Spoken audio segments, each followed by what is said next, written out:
So Exodus 20 verse 20 is actually making me to preach a lot, but I'm going to go switch to the next one because I have to go.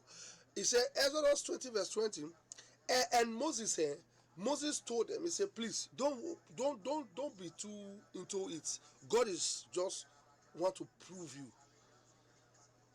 to tell you that, you see, you are not up to that level yet, because I know people who can go, because King Solomon did the same. It get to a time when King Solomon begin to know God a lot. He backslided.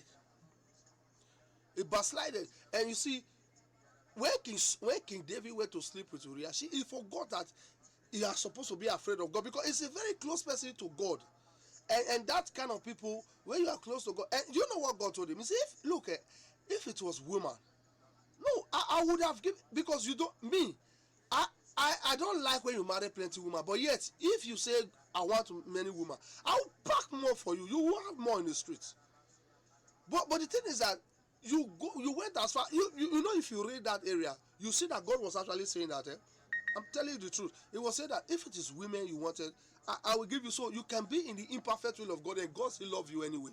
Just that you yourself, you are not comfortable in what you are doing, and you can never be comfortable with God, because you are not in the perfect way. You are in the imperfect way, so you are not comfortable. God is always comfortable. God is where He is. It doesn't change. His words is His words. Instead, you don't do it. But if you decide to do it, okay, do it in a way whereby it will not hurt me, because what you did, you kill somebody's husband and take his wife, and that hurts me. It hurts me because I don't like it. And the man that you kill is this guy actually didn't go and sleep with his wife, because he know the rules that if there's a war, there's no need to sleep with their wife, because at that time they have this kind of a belief that if you are going to war, you don't sleep with your wife. And that's why most pastors today, when they are growing in church, they have a kind of revival or something, they don't sleep with their wife until that revival is finished.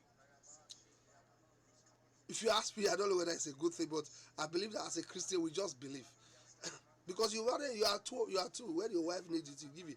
Otherwise you will find yourself even looking like a woman breast. I don't know, but don't be too spiritual in a way that you can't sleep with your wife, because it's your wife. If you are legally married and all that, why not? I think God, in fact, when you are sleeping with your wife, you call God into the matter, then it's okay.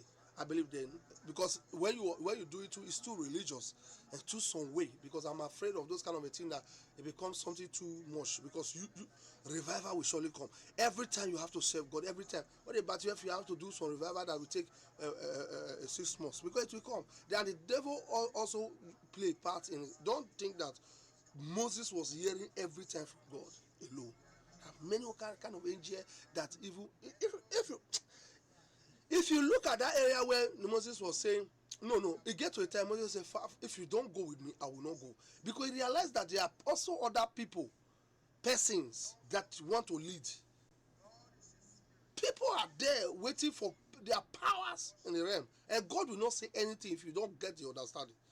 I tell you, they are all God's children.